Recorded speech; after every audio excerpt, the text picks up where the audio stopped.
দুই দফায় প্রশাসক বসেও নির্বাচিত নেতৃত্ব পায়নি ব্যবসায়ীদের শীর্ষ সংগঠন এফবিসিসিআই। দ্বিতীয় দফার প্রশাসকেরও মেয়াদ ফুরিয়েছে 15 দিন আগে। তারপর থেকে একেবারেই অভিভাবকহীন সংগঠনটি। দর্শক, এসব নিয়ে ইসলামী ব্যাংক তালিকাতে আমাদের আজকের আলোচনার বিষয় এফবিসিসিআই নেতৃত্ব শূন্য কেন। আলোচনা করতে আমাদের সাথে অনলাইনে যুক্ত আছেন বেসিসের সাবেক সভাপতি সৈয়দ আলমাস কবির। দেশের ব্যবসায়ীদের শীর্ষ সংগঠন, প্রাণের সংগঠন বলা হয়, যেখান থেকে ব্যবসায়ীরা তাদের নানান ধরনের সিদ্ধান্ত নিয়ে থাকে এবং বহির্বিশ্বের একটা সুনাম রয়েছে। এত বছর ধরে অকার্যকর আসলে নেপথ্য কারণটা কি?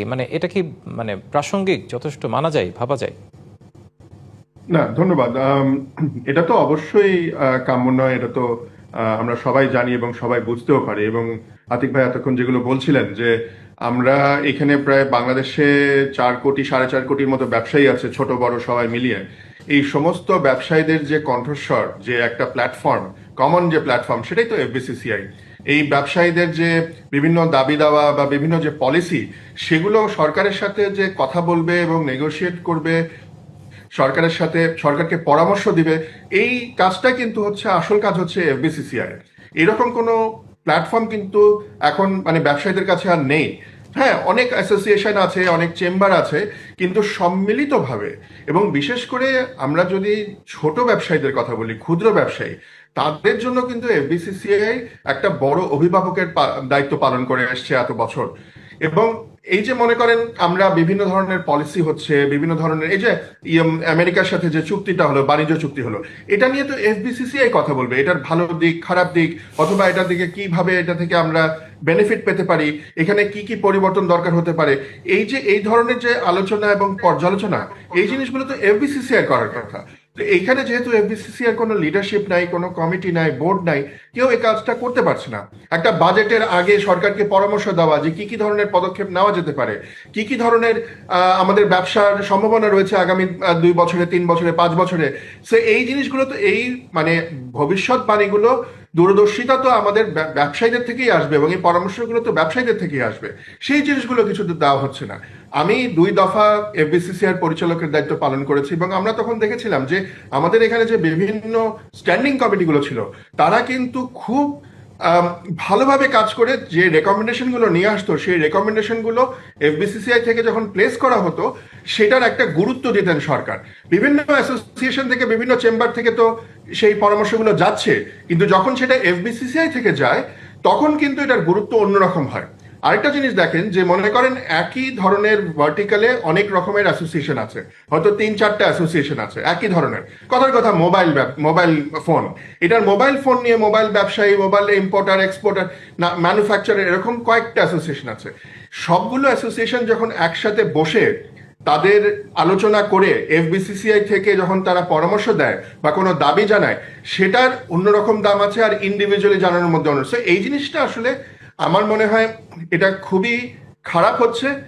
আনফর্চুনেটলি যেটা হচ্ছে কি, যে বড় ব্যবসায়ীরা যারা, তারা কিন্তু, তাদের খুব একটা অসুবিধা হয় না, কেননা তারা হয়তো আমাদের যারা মন্ত্রী থাকে, বিভিন্ন আমলা থাকে, তাদের সাথে সরাসরি তারা কথা বলতে পারে, তাদের অ্যাক্সেস আছে। কিন্তু যারা ছোট ব্যবসায়ী, ক্ষুদ্র ব্যবসায়ী, একেবারে মফস্বলের ব্যবসায়ী, তাদের তো সেই অ্যাক্সেস নাই। তাদের ভরসা কিন্তু এই এফবিসিসিআই, তাদের ভরসা কিন্তু তাদের যে কথা বলার যে তাদের যে দাবিটা, সেটা কিন্তু এফবিসিসিআইয়ের মাধ্যমেই সেটা তুলে ধরা যায়। সো এইটা করা যাচ্ছে না বলে আমার মনে হয় খুবই একটা আনফর্চুনেট অবস্থার মধ্যে আমরা পড়ে আছি।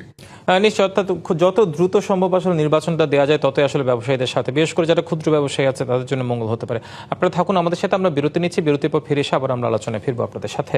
আপনার কাছে এই যে একের পর এক উদাসীনতার পরিচয় দেওয়া হচ্ছে, তাও আবার দেশের শীর্ষ ব্যবসায়ী সংগঠনের ক্ষেত্রে, যেখানে দেশের শীর্ষ ব্যবসায়ীরা যুক্ত আছেন। এর আগে আপনি একটা কথা বলেছেন, এখানে অনেক বড় বড় ব্যবসায়ী, তারা ব্যক্তিগতভাবে মন্ত্রী আমলাদের সাথে যুক্ত থাকতে পারে, তারপরও কেন আসলে নির্বাচনটা দিতে পারেনি এতদিন, বা সামনেও আদৌ দেওয়া হবে কিনা? কেন এই ধোঁয়াশা, কি কারণে বলে মনে হয়? সেটা কি শুধুই রাজনৈতিক, নাকি নিজেদের মধ্যেও কোনো অন্তর্দ্বন্দ্ব আছে?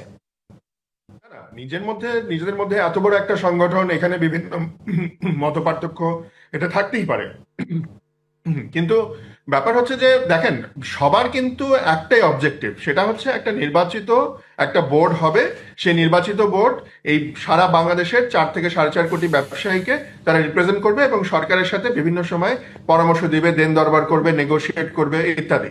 তো এটা নিয়ে কেন কোনো সন্দেহ নেই। এইখানে যেটা সমস্যা যেটা দেখা গেছিল আসলে, সেটা হচ্ছে যে একটা ইনিশিয়েটিভ নেওয়া হয়েছিল যে আমাদের এই বিধিমালাতে কিছু পরিবর্তন আনা, কনস্টিটিউশনে কিছু পরিবর্তন আনা। যেমন মনে করেন বোর্ডের সাইজ আগে অনেক বড় ছিল, সেটাকে ছোট করে নিয়ে আসা, ডাইরেক্ট যে প্রেসিডেন্ট নির্বাচন এই ধরনের একটা দাবি অনেকদিন ধরে ছিল, সেটাকে আবার ঢোকানো হয়েছে। সো এইটা হয়তো ধরেন অনেকের পছন্দ হচ্ছে, অনেকের পছন্দ হয়নি। এই নিয়ে যে এই যে সংস্কার, যেটা আমরা যেটাকে সংস্কার বলেছি, যে এই সংস্কারটা করতে গিয়ে আমার মনে হয় অনেক দেরি হচ্ছে এবং এখানে নানা রকমের বাধা এসছে, বিপত্তি এসছে। কোনটা ভালো কোনটা খারাপ আমি সেটা বলছি না, কিন্তু সবাই মিলে যে একটা একটা বিধিমালাতে আমরা রাজি হব এবং তারপরে নির্বাচন দিব, আমার কেন জানি মনে হয় সেখানে একটা সবসময় একটা প্রবলেম চলে আসছে। তো এইখানে সরকারের যেটা উচিত ছিল যে সরকার এখানে একটা খুব স্ট্রং একটা হ্যান্ড নিয়ে নির্বাচনটা করে ফেলা দরকার ছিল, যে ঠিক আছে আমরা যতটুকু সংস্কার করা হয়েছে ততটুকু থাকুক, বাকি আমরা পরে দেখা যাবে, কিন্তু অথবা যা আছে সেটা দিয়ে আমরা এক্সিস্টিং স্ট্যাটাস কো মেনটেন করে আমরা নির্বাচনটা করে ফেলি। যেটাই হোক না কেন একটা শক্ত অবস্থান নেওয়ার দরকার ছিল, যেটা সরকার এটা নিতে পারেননি। আরেকটা কারণ হতে পারে, সেটা হচ্ছে যে সরকার থেকে যে প্রশাসক যারা এসছেন, দুজন প্রশাসক, তারা তো ধরেন আমাদের ব্যবসায়িক কালচারটা ঠিক জানেন না, বা ব্যবসায়ীদের সাথে তারা তাদের যে ডাইনামিক্স ব্যবসায়ীদের মধ্যে সেটা তারা বোঝেন না। সেই জন্যই যদি হয়তো প্রাইভেট সেক্টর থেকে কেউ আসতেন, তাহলে তার জন্য হয়তো এটা বোঝা, অনুধাবন করা অনেক ইজিয়ার হতো।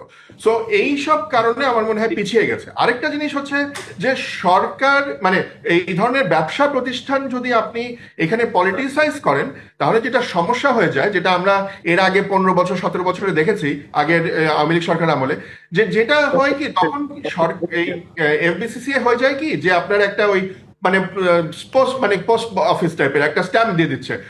সরকার একটা কোনো পলিসি বানালো, এফবিসিসিআই বললো হ্যাঁ হ্যাঁ খুব ভালো হয়েছে, খুব ভালো হয়েছে। একটা বাজেট বানালো, হ্যাঁ খুব ভালো হয়েছে, এটা জনবান্ধব ব্যবসা বান্ধব বাজেট হয়েছে।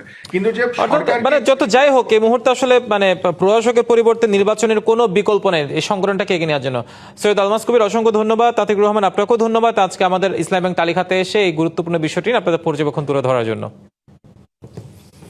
দর্শক, ব্যবসা বাণিজ্যের বিশ্লেষণ নিয়ে ডিবিসি নিউজের নিয়মিত আয়োজন ইসলামী ব্যাংক তালিকাতা আজ এ পর্যন্তই। সঙ্গে থাকুন।